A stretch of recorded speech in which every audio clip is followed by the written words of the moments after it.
Assalamualaikum warahmatullahi wabarakatuh. Kami dari kelompok 6 ingin mempresentasikan tentang industrialisasi dan perkembangan sektor industri. Sebelumnya, izinkan kami memperkenalkan anggota kelompok kami. Yang pertama, saya Sri Wulantika selaku ketua dan pemateri terakhir. Yang kedua, Gana Perkasa Jahba selaku pemateri pertama. Yang ketiga, Riza Kazami selaku pemateri kedua. Dan yang keempat, Abdul Mukti selaku pemateri ketiga. Assalamualaikum warahmatullahi wabarakatuh.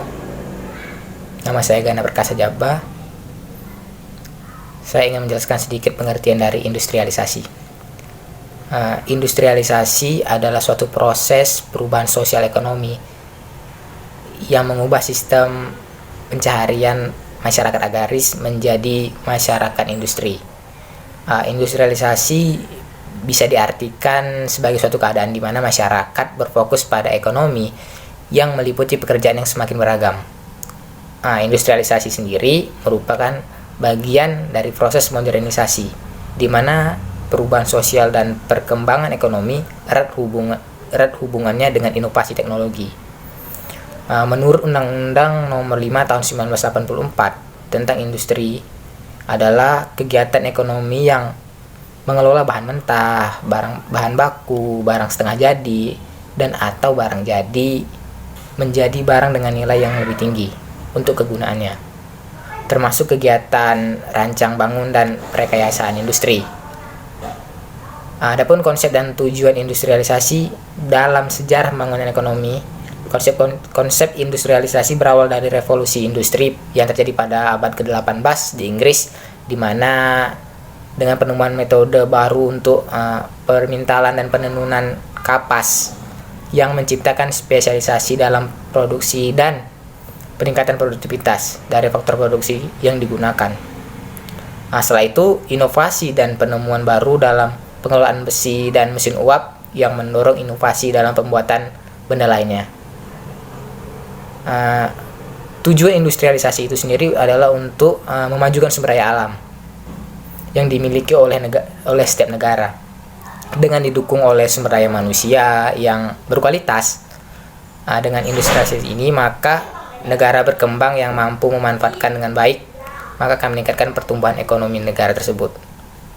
Tujuan pembangunan industri nasional baik jangka menengah maupun jangka panjang ini ditujukan untuk mengantisipasi permasalahan dan kelemahan baik di sektor industri maupun untuk mengatasi permasalahan secara nasional. Sekian saja dari saya. Assalamualaikum warahmatullahi wabarakatuh. Assalamualaikum warahmatullahi wabarakatuh. Nama saya Riza Kazami dan di sini saya akan menjelaskan faktor pendorong industrialisasi. Faktor pendorong industrialisasi yang pertama yaitu kondisi dan struktur awal ekonomi dalam negeri. Yang kedua, besarnya pasar dalam negeri yang ditentukan oleh kombinasi antara jumlah populasi dan tingkat pendapatan real per kapita. Dan yang ketiga ialah ciri industrialisasi. Ciri industrialisasi yang awalnya masih hanya menciptakan barang dan jasa hanya untuk memenuhi kebutuhan keluarga. Untuk meningkatkan pendapatan, perlu dilakukan industri besar yang mampu menciptakan barang dan jasa dalam skala besar untuk memenuhi kebutuhan suatu daerah atau negara dan bahkan dapat dijual ke luar negeri. Yang keempat ialah keberadaan sumber daya alam. Keberadaan sumber daya alam yang berlimpah akan sangat disayangkan jika hanya mengandalkan penjualan produk primer. Akan lebih menguntungkan jika kekayaan sumber daya alam diolah sebelum diekspor. Dan yang kelima ialah kebijakan strategi pemerintah. Pemerintah tentunya menginginkan terjadinya peningkatan terhadap perekonomian. Oleh karena itu, pemerintah menentukan kebijakan strategi untuk meningkatkan pendapatan negara, yakni dengan melakukan produk dalam negeri. Untuk dapat mencapai standar kualitas ekspor, industrialisasi dilakukan dan diberikan insentif. Kemudian yaitu kebijakan industrialisasi. Di dalam pembangunan industri, ada 3 aspek penting menurut Buzier dan Holt, yaitu struktur, strategi, dan kebijakan industri. Struktur industri di suatu negara akan sangat berhubungan dengan sektor dominan dalam sistem ekonomi negara itu, berhubungan antar negara dan pasar, dan dengan cara mengatur fungsi produksi dan reproduksi. Strategi industri adalah bagaimana negara mengubah struktur industri untuk memfasilitasi pembangunan industrinya. Tujuan strategi industri adalah mengarahkan atau menstruktur industri untuk mencapai tujuan sosial ekonomi, seperti menciptakan lapangan pekerjaan dan mengentaskan kemiskinan. Kalau strategi industri lebih berupa pandangan luas restrukturisasi industri, sedangkan kebijakan industri mengacu pada kebijakan pemerintah dalam mempromosikan pembangunan industri tanpa intervensi. Kebijakan-kebijakan makroekonomi, pendidikan, dan infrastruktur bisa dikategorikan sebagai kebijakan industri jika mengikuti definisi yang luas. Definisi kebijakan industri yang sempit hanya menyangkut industri tertentu saja. Kebijakan industri akan sangat tergantung dari strategi industri yang diambil oleh suatu negara. Kebijakan industri ini akan mempengaruhi struktur industri. Struktur industri akan mengacu pada bagaimana interaksi negara dan pasar. Untuk membangun industri yang kompetitif, strategi industri harus diambil adalah pemerintah harus memfokuskan pada peningkatan kepercayaan investor untuk merangsang pertumbuhan. Intervensi negara harus dikurangi dan untuk mendorong kepercayaan investor, negara harus mengeluarkan kebijakan yang pro ekonomi. Terima kasih. Assalamualaikum warahmatullahi wabarakatuh. Perkenalkan, nama saya Abdul Mukti.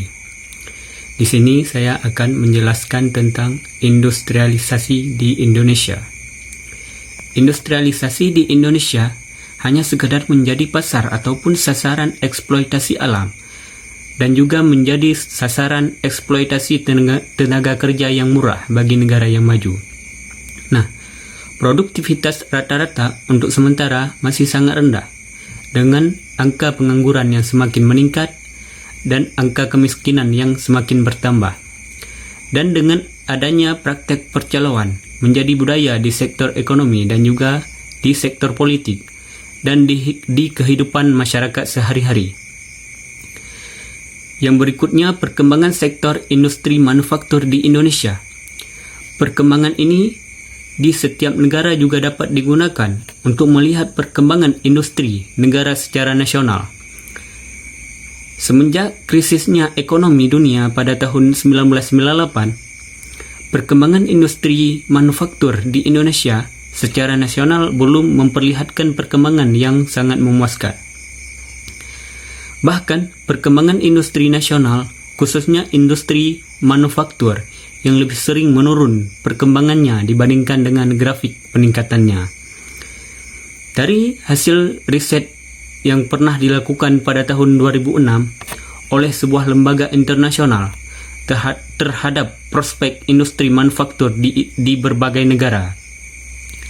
Dari 60 negara yang menjadi objek penelitian tersebut, posisi industri manufaktur di Indonesia berada di posisi terbawah dengan beberapa negara Asia lainnya, contohnya seperti negara Vietnam. Dari hasil riset tersebut, industri manufaktur Indonesia secara pasar global menempatkan Indonesia pada posisi terendah. Berikutnya, strategi pembangunan sektor industri. Strategi industrialisasi ini ada 3. Yang pertama ada strategi substitusi impor. Strategi ini lebih menekankan pada pengembangan industri yang beroperasi pada pasar domestik. Apa itu strategi substitusi? Strategi substitusi impor adalah industri domestik yang membuat barang yang menggantikan impor, yang dilandasi oleh pemikiran bahwa laju pertumbuhan ekonomi yang tinggi dapat dicapai dengan mengembangkan industri dalam negeri yang memproduksi barang impor.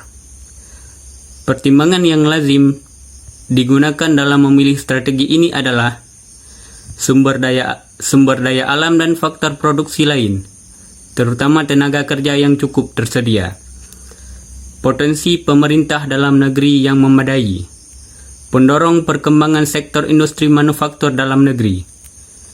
Dengan perkembangan industri dalam negeri, kesempatan kerja menjadi lebih luas dan juga dapat mengurangi ketergantungan impor. Yang kedua ada penerapan strategi substitusi impor dan hasilnya di Indonesia. Industri manufaktur nasional tidak berkembang baik selama Orde Baru. Ekspor manufaktur Indonesia belum berkembang dengan baik. Kebijakan proteksi yang berlebihan selama Orde Baru menimbulkan haks ekonomi. Teknologi yang digunakan oleh industri dalam negeri sangat berproteksi. Yang ketiga ada strategi promosi ekspor. Strategi ini lebih berorientasi ke pasar internasional dalam pengembangan usaha dalam negeri. Tidak ada diskriminasi dalam pemerintah, insentif dan fasilitas kemudahan lainnya dari pemerintah. Dilandasi pemikiran bahwa laju pertumbuhan ekonomi yang tinggi dapat dicapai jika produk yang dibuat dalam negeri dijual ke pasar ekspor. Strategi promosi ekspor mempromosikan fleksibilitas dalam pergeseran sumber daya ekonomi yang ada, mengikuti perubahan pola keunggulan komparatif. Sekian, Assalamualaikum warahmatullahi wabarakatuh. Strategi pembangunan industri di Indonesia. Terdapat 5 strategi pembangunan industri. Yang pertama, koordinasi pembangunan industri dengan kementerian dan lembaga terkait lain. Dalam strategi ini meliputi 2 upaya. Yang pertama, penjaminan pemenuhan kebutuhan bahan baku dan bahan penolong bagi industri manufaktur. Kemudian, strategi ini dilanjutkan dengan melibatkan Kementerian Perdagangan, Kementerian ESDM, Kementerian Lingkungan Hidup, Kementerian Kehutanan, Kementerian Keuangan, serta Kementerian BUMN. Strategi yang kedua, implementasi program peningkatan penggunaan produk dalam negeri yang disingkat dengan P3DN.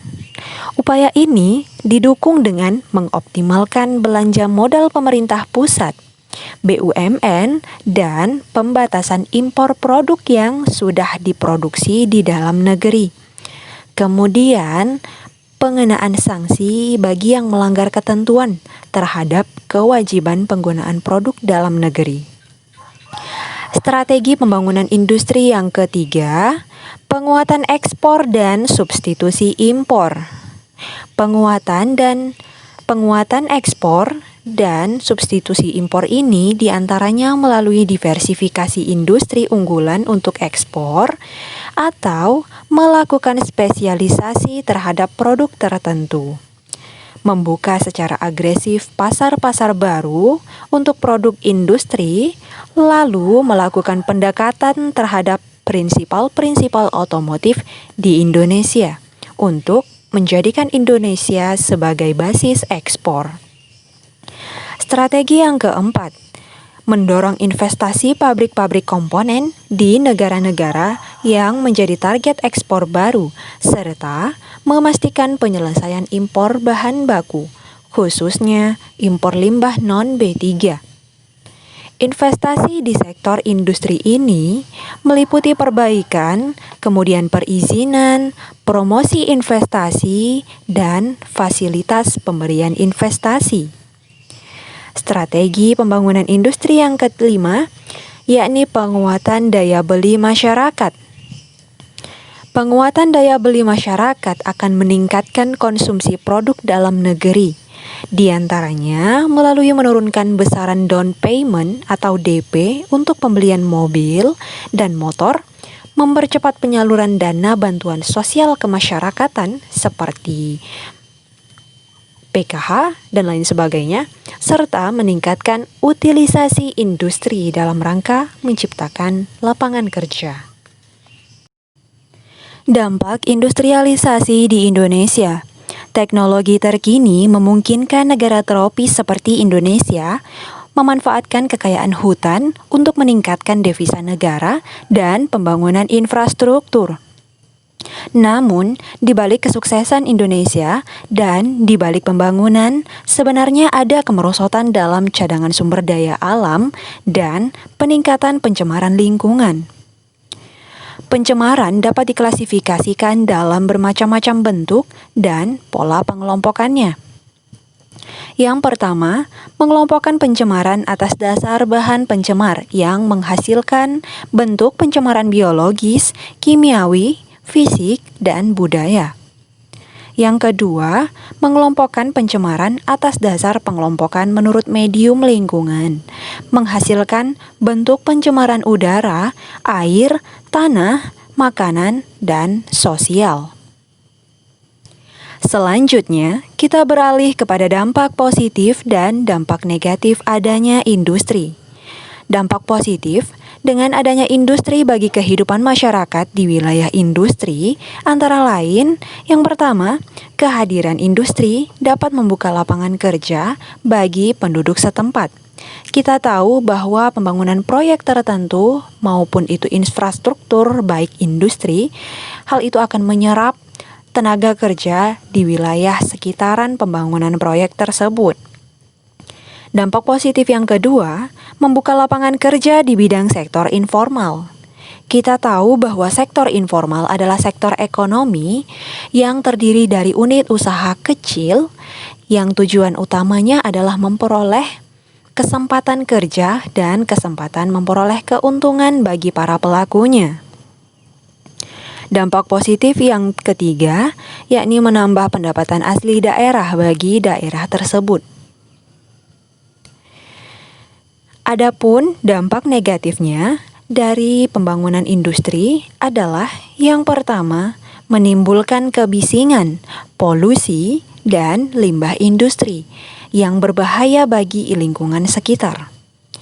Yang kedua dan yang terakhir, persentuhan budaya bisa menimbulkan berbagai masalah sosial. Kesimpulan dari presentasi kelompok 6, industrialisasi merupakan proses beralihnya sektor agraris menuju industri dengan kegiatan pengolahan menggunakan mesin-mesin. Keadaan perkembangan sektor industri terkini sudah semakin maju. Hal tersebut ditandai dengan berdirinya perusahaan-perusahaan pemerintah maupun swasta, mulai di bidang pertambangan, pertanian, infrastruktur, perhotelan, perbankan, industri manufaktur, konstruksi, dan lain sebagainya, serta terserapnya tenaga kerja dan meningkatnya kualitas infrastruktur publik. Namun, kemajuan itu disertai dengan peningkatan pencemaran lingkungan sekitar wilayah industri. Sekian presentasi dari kelompok 6. Mohon maaf jika terdapat banyak kesalahan. Terima kasih. Wassalamualaikum warahmatullahi wabarakatuh.